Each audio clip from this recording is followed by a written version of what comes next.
Can you believe we've come this far this fast? No, it's amazing. It really is. You coming to Macon really jump-started this whole kind of tentacle spreading everywhere with going from 2 students at the center 5 years ago to 20 now, and we'll probably have 25, 26, which will be Which is where we want to be at. Right. We don't want to go over the 26 number. When we sit in listening to our auditions and see the level of everybody who's auditioning for us now. I remember the early days when, we had a mixture of levels, which is fine, but now people are becoming aware of what we're doing, and the level keeps getting raised every year. And it's just exciting to watch it happen.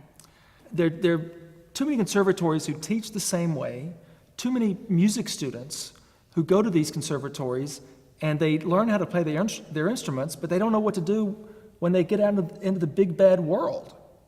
I remember at Juilliard, I didn't take anything. I took violin and violin and violin, okay? And I walked out and, oh my Lord, what am I gonna do? And I had greater margin for error.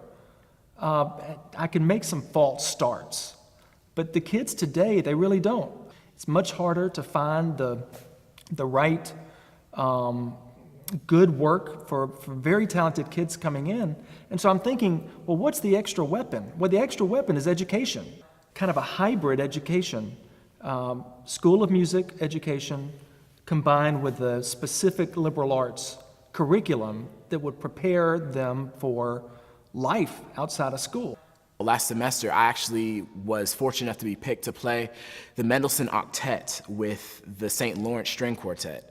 And just being able to play by their side, having them, communicate with me as if I were an equal was absolutely, it was just astounding. I just got out of high school. I'm only 19 years old, and these 20-something, 30-somethings are talking to me as if I'm a peer.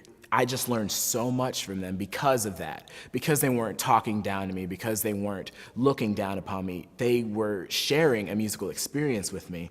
And just being able to be in the presence and to meet such distinguished artists, I couldn't imagine getting that sort of experience anywhere else. I come from a small school, and when I came here, it's also a smaller school, relatively.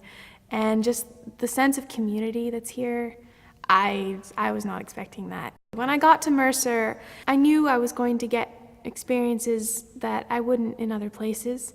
We got to actually record on the same track as people who were in the Rolling Stones and who performed with like Sarah McLachlan and all these famous people, and that was really cool. And like from then on, I just knew it's just gonna keep going up from there.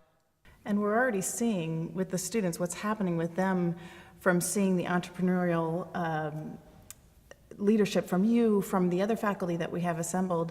They're already starting to take things into their own hands. And just this past week, one of my students played a piece by a composer friend of theirs, and commissioning pieces now, finding opportunities to perform.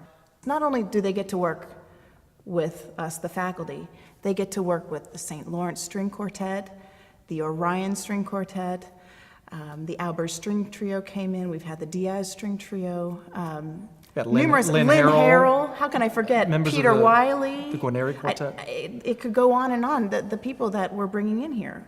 5 years from now, it's going to be even more kind of mind-boggling to see what's happened. Okay, we're patting ourselves on the back enough. It has not been easy, though. We have to be honest. This has not been, you just write down how we're going to do it. It's going to be implemented easily.